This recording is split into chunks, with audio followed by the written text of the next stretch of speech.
Hello, this is Steve Malone with Compass FX. Hope you're doing well today and you're getting some good trades. Today I want to talk about what took place over the weekend with the pound dollar as the market opened up. You can see these two black lines on my chart. This one here and this one here. This is where the market closed on Friday, and that's right about 57.38 on the pound dollar. Then the market on open gapped up, and it gapped up to this level right here, which sits right about 57.60.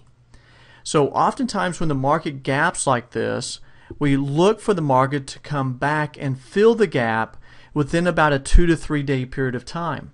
However, there are times where the gap is not filled, and what we want to look for are those things that will identify if the market's going to continue making a push higher, or if the market's going to fall back within that gap area and fill the gap from the previous Friday's close. So let's just simply take a look at what took place getting to this point. Now last Friday we had this big move down on the pound seen here. A tremendous move going from a high right around that 58.47 pushing all the way down about 120 points down around 57.28 area and then settle down. Now something I want you to notice down the Traders Dynamic Index, something to look for oftentimes is when the market comes down. You see how these volatility bands are coming down like this, and this one's coming together. And notice how the green, the red, and the yellow market baseline, they're all down around the 32 or below the 32. This is what I refer to as the Traders Dynamic Index squeeze, where all the lines are squeezing together, and this is a low squeeze. The market's way down low here. So when we get this squeeze effect and the green and red lines are crossing above, there's the chance for the market to make a pop or a push, strong push to the upside, and that's what we got. Now typically what I found in my own experience and then checking into some research, when you get a gap open, the way to measure a potential pullback of that gap is to let it run its course. So let's say you're not in the trade just yet. Let's say that it makes a push on up and you're looking for the move back down to fill the gap. What should you be looking for? Well, typically what you want to do is go to the top here once it's made its move up, and you can see we had a 3-point hit right there. Look for a 50% to a 618 retracement. That's what we're looking for. And you can see how the market came down 1, 2, 3, 4, just about 4 right there at the 50, then push back down to where we were at gap open. Okay, so here's Friday's close, and again this line is gap open. So it did come all the way back and fill at gap open, and now it's worked its way off of that. If you simply take a look at what has happened over Friday and where we sit now with it, let's just take a look. From Friday's high to Friday's low, we can see that during the gap open it ran about a 50% retrace and couldn't make it to the 618. That had been a nice 1, 2, 3 down pattern, but it made a push up to 50% and fell back off of that down to the 23.6.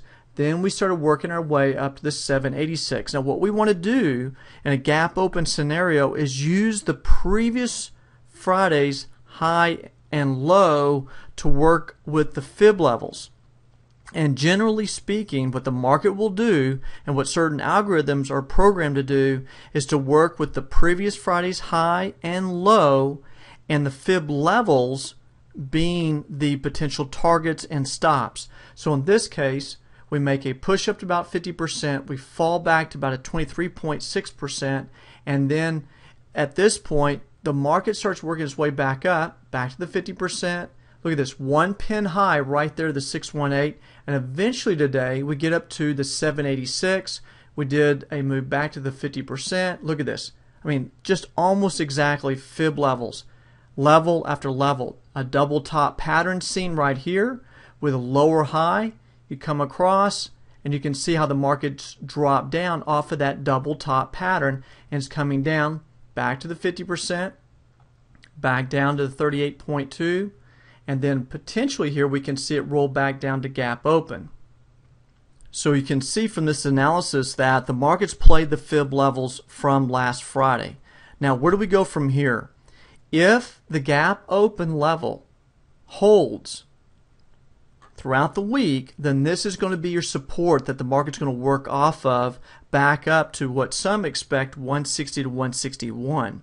However, if the market gets between these two, then look for some potential chop, because this is basically the tug of war between the bulls and the bears in the marketplace. If we get down to this level here, this would be our primary support to work off of, and it could potentially hold. This level again is sitting around 57.40. There are bids in the market to buy back up at this level, because this would be the starting point from that gap open. Friday's close, gap open, this is going to be the support level.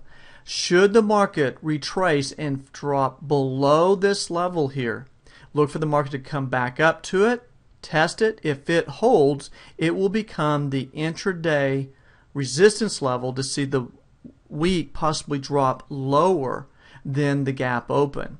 So again, watch these levels. It was Friday's close right around 57.40. It gapped open to about the 57.60 area. If 57.60 holds, it will act as the temporary support level for the market to bounce and move higher. Should we break, and we may bounce around and chop around between these levels of 57.40 to 57.60. If the market crosses through 57.40, comes back and tests it, and can't seem to break above, then this is going to act as temporary resistance, and then at that point the market has filled the gap.